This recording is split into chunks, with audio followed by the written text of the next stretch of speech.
सबका स्वागत है मेरे चैनल पे। आज मैं ड्रैगन बॉल सुपर काकुमे की फैन मांगा को कंटिन्यू करने जा रहा हूँ। ये है काकुमे का पार्ट 10। दोस्तों उससे पहले मैं आपको एक चीज़ बताना चाहता हूँ कि अगर किसी को कॉपीराइट स्ट्राइक पड़ता है एंड वो अगर उस कॉपीराइट स्ट्राइक वाले वीडियो को डिलीट मार देता है तो उसके बाद क्या होता है? क्या वो वीडियो 3 महीने बाद खुद ब खुद वापस पहले जाता हो जाता है? मतलब क्या उससे कॉपीराइट स्ट्राइक खुद ब खुद 3 महीने बाद रिमूव हो जाता है या फिर उसको कॉपीराइट ओनर को कुछ एक्स्ट्रा चार्जेस भी देने पड़ते हैं? अगर आपको इस सवाल का जवाब पता है तो प्लीज़ आप कमेंट करना। तो सबसे पहले हम वीडियो को स्टार्ट करते, ज़्यादा देर ना करते हुए। मांगा की शुरुआती पेजेस में हम देखते हैं कि गोटेन एकदम से सुपर सैयन में बदलता है एंड बीरस पे हमला कर देता है। बीरस एकदम से गोटेन को देख के चौंक जाता है, बट ये बात हम सभी जानते हैं कि बीरस गोटेन से अभी बहुत सारा ताकतवर है। एकदम से ट्रंक्स बीरस और गोटेन के बीच में आ चुका होता है एंड वो गोटेन को रोकने की कोशिश कर रहा होता है। ट्रंक्स बोलता है कि गोटेन क्या तुम पागल हो गए हो? ट्रंक्स जानता है कि इस वक्त गोटेन जो कर रहा है वो गुस्से में कर रहा है, पर ये उसकी बहुत बड़ी भूल हो सकती है और उसे इस चीज की कीमत अपनी जान देके भी चुकानी पड़ सकती है। गोटेन ट्रंक्स के रुकने से भी नहीं रुकना चाहता। वो बोलता है ट्रंक्स मेरे रास्ते से हट जाओ। गोटेन एकदम से अपनी डायरेक्शन को चेंज कर लेता है एंड फिर से बीरस पे हमला करने के लिए चला जाता है। उसका पूरा का पूरा ध्यान बीरस पे होता है एंड बीरस भी उसे गुस्से से देख रहा होता है। ट्रंक्स इस बारी सुपर सैयन में बदल जाता है एंड गोटेन को रोकने की कोशिश कर रहा होता है। वो नहीं चाहता कि गोटेन कोई गलती करे, पर गोटेन अभी भी नहीं मानता। गोटेन बोलता है कि ट्रंक्स प्लीज मेरे सामने से हट जाओ, पर तब तक बीरस का पारा चढ़ चुका होता है। वो एकदम से गोटेन पे हमला करना शुरू कर चुका होता है। वो गोटेन के चेहरे को पकड़ लेता है एंड बोलता है कि बच्चे की तरह रोना बंद करो। वो एकदम से बीरस से गोटेन को बहुत दूर फेंक देता है एंड इसके बाद हम देखते हैं कि बीरस की इतनी छोटी से अटैक से गोटेन एक मून से जाके टकरा जाता है एंड उस मून में एक बहुत बड़ा गड्ढा हो गया रहता है एंड गोटेन को देख के लग रहा होता है कि उसे काफी ज्यादा चोटें भी आई हुई है। एंड इसके बाद हम देखते हैं कि गोटेन बोलता है कि अभी हमारी लड़ाई खत्म नहीं हुई है बीरस, पर गोटेन को देख के लग रहा होता है कि वो अभी ज्यादा देर तक नहीं टिक पाएगा। एकदम से बीरस फिर से गोटेन के पास जाता है, एकदम से फिर से गोटेन का चेहरा वो पकड़ लेता है। बीरस बस डिस्ट्रक्शन बोलने वाला होता है, पर अचानक से वो रुक जाता है। शायद उसे वो याद आ जाता है कि वो गोकू का बेटा है एंड उसे कुछ हो गया तो गोकू पागल हो जाएगा। इसके बाद बीरस अपनी उंगली से गोटेन को बड़ी धीरे से मारता है, बट फिर भी इससे गोटेन बेहोश हो जाता है एंड अपने सुपर सैयन के फॉर्म से भी बाहर आ गया होता है। इसके बाद बीरस बोलता है कि वीज मैं इसके बाद से तुम्हारी बात और नहीं मानूंगा, मुझे इस प्लेनेट में और ज्यादा गैस नहीं चाहिए, तुम लोग कहीं और जाकर प्रैक्टिस करो। वीज बोलता है ठीक है। ट्रंक्स भी आखिरकार शांत हो चुका होता है क्योंकि उसका दोस्त बच गया है। इसके बाद सीन चेंज होता है एंड हम यूनिवर्स 9 में होते हैं। देखते हैं कि प्लेनेट चलामैन के अंदर क्रिलिन, यामचा और टीएन तीनों ही उसके सरफेस तक पहुंच चुके होते हैं। टीएन उन लोगों को पूछने की कोशिश कर रहा होता है कि वो लोगों को ट्राई ऑफ डेंजर कहाँ मिलेंगे, बट कोई भी उसे जवाब नहीं दे रहा होता। क्रिलिन बोलता है काफी अजीब सी बात है, ऐसा लग रहा है कि ये लोग हमारी लैंग्वेज को नहीं समझ पा रहे हैं। टूर्नामेंट ऑफ पावर के दौरान ये लोग हमारी भाषा को समझ पा रहे थे। क्रिलिन, यामचा और टीएन चारों तरफ देख रहे होते हैं एंड ट्राई ऑफ डेंजर को ढूंढने की कोशिश कर रहे होते हैं। उन्हें समझ ही नहीं आ रहा होता कि उन्हें कहाँ देखना चाहिए। तभी हम ट्राई ऑफ डेंजर्स को भी देखते हैं एंड उन लोगों को क्रिलिन, यामचा और टीएन दिख गए होते हैं। बोलते हैं कि बरगांडो, लेवेंडा, ऐसा नहीं लग रहा है कि ये लोग वो है जिनसे हम टूर्नामेंट ऑफ पावर में लड़ चुके हैं? तो ये लोग यूनिवर्स 7 से आए हैं।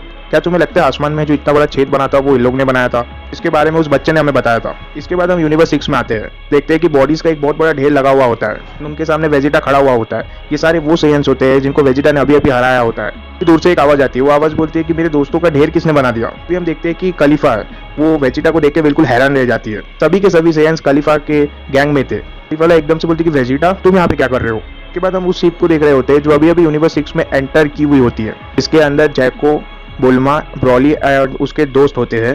जैको सभी से बोलता है कि हम लोग यूनिवर्स 6 में पहुंच गए हैं। मुझे उम्मीद है कि आप लोगों को ज्यादा झटके नहीं लगे होंगे। एंड इसके बाद हम सभी लोगों को देखते हैं। हम देखते हैं कि वो सभी लोग इधर उधर पड़े हुए होते हैं। बुल्मा को जैको के ऊपर बहुत ज्यादा गुस्सा आ रहा होता है, बट वो उसे कुछ नहीं बोलती। वो बोलती है कि तुम बेवकूफ हो। जैको इस बात पे हंसने लग जाता है एंड इसके बाद वो बोलता है कि जो भी हो तुम्हारी शिप सक्सेसफुल रही। अब हम चलते हैं प्लेनेट सैडला की तरफ। इसके बाद वो बहुत तेजी से शिप को सैडला की तरफ बढ़ाने लग जाता है। इसके बाद हम यूनिवर्स 11 में आ गए रहते हैं। हम देखते हैं कि मार्केटिटा सभी को कुछ ना कुछ समझा रही रहती है।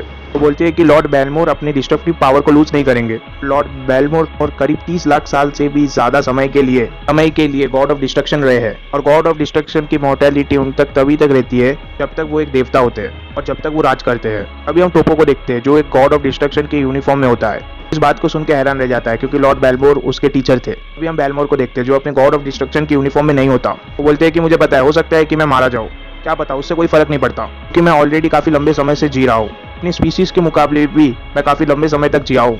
इसके बाद हम देखते हैं कि टोपो के साथ जेरेन और डेस्पो भी होते हैं। बेलमोर बोलते हैं कि मैंने तुम्हें ये कभी नहीं बताया, बट मेरी नजर में तुम तीनों ही बहुत महान वॉरियर्स हो जिनकी मैं रिस्पेक्ट करता हूँ। ये बात सुन के टोपो अपनी आंख बंद करता है एंड बोलता है कि मैं तैयार हूँ। आखिरकार मार्केटिटा रिचुअल को शुरू करती है। ये रिचुअल है गॉड ऑफ डिस्ट्रक्शन के बदलने का, यानी कि पुराने गॉड ऑफ डिस्ट्रक्शन की मोर्टेलिटी को नए गॉड ऑफ डिस्ट्रक्शन को ट्रांसफर करने के लिए। हम देखते हैं कि वहाँ पे दो बहुत ही बड़ी मूर्तियाँ रखी हुई होती है और वो एकदम से चमकने लग जाती है। इसके बाद हम पुराने गॉड ऑफ डिस्ट्रक्शन बेलमोर और नए गॉड ऑफ डिस्ट्रक्शन टोपो को देखते हैं। दोनों के शरीर में से एनर्जीज निकल रही होती है, दोनों ही बहुत ज़्यादा दर्द में दिख रहे होते हैं, क्योंकि यही रिचुअल है इमोर्टैलिटी के ट्रांसफर करने का। ये रिचुअल चलते चलते मार्केटा अचानक से कहीं और दिखने लग जाती है और जेरेन भी उसी तरफ देख रहे होते हैं। हम देखते हैं कि प्लेनेट में कोई और लैंड किया हुआ होता है। डेस्पो यूनिवर्स का सबसे तेज वॉरियर है, वो बोलता है कि मैं जाके देखता हूँ कि वहाँ पे क्या हुआ है। जेरेन बोलता है ठीक है। डेस्पो बहुत तेजी से भाग के जाता है, आखिरकार वो वहाँ पे पहुँचता है जहाँ पे वो चीज़ लैंड करी होती है। अचानक से वो रुकता है, वो बोलता है कि ये यहाँ पर क्या कर रहा है। इसके बाद हम वहाँ पे आ जाते हैं जहाँ पे गॉड ऑफ डिस्ट्रक्शन बदलने का रिचुअल चल रहा होता है। देखते हैं कि बेलमोर की बॉडी एकदम से काली हो गई है और की बॉडी पूरी की पूरी काली हो गई रहती है एंड वो ऐसी लग रही होती है कि वो पूरी की पूरी बॉडी ऐसा लगता है कि जल गया हो, और ऐसा इसलिए होता है कि बेलमोर की इमॉर्टैलिटी अभी खत्म हो चुकी होती है। इसके बाद हम टोपो को देखते हैं। हम देखते हैं कि टोपो वैसा ही लग रहा था जैसे वो पहले लग रहा था। हम देखते हैं कि बेलमोर का सर एकदम से पीछे झुक गया होता है एंड अभी टोपो भी पूरी तरीके से होश में नहीं आया होता, क्योंकि उसकी आंखों को देख के क्लियरली पता चल रहा होता है। अचानक से मार्केटा पूछते हैं कि टोपो तुम कैसा फील कर रहे हो। टोपो बोलता है कि मैं ठीक हूँ। फिर उसका ध्यान लॉर्ड बेलमोर की तरफ जा रहा होता है। वो बोलता है कि बेलमोर। इसके बाद हम देखते हैं कि बेलमोर एकदम से जमीन पर गिर जाता है एंड उसकी गर्दन पीछे की तरफ झुकी हुई होती है। बेलमोर का शरीर बिल्कुल बेजान लगने लग जाता है, जिससे कि ऐसा ही लग रहा होता है कि बेलमोर की शरीर से जैसे ही इमॉर्टैलिटी निकली वो मर गए, कि अब वो एक मॉर्टल थे एंड उसका नॉर्मल लाइफ स्पैन खत्म हो चुका था। टोपो को अपने आंखों में विश्वास नहीं हो रहा होता एंड वो बेलमोर को देख के उसके सामने झुक जाता है। अभी हम देखते हैं कि उनकी तरफ कोई बढ़ रहा है, तो ये डेस्पो होता है, उसके साथ गुआन होता है, यानी कि गुआन अपने ट्रेनिंग के लिए यूनिवर्स 11 में आया है। गुआन और डेस्पो दोनों ही बेलमोर की हालत को देख के बिल्कुल हैरान रह जाते हैं। वो भी काफी हैरानी से गुआन की तरफ देख रहा होता है। गुआन को समझ नहीं आता कि यहाँ पे क्या हुआ है।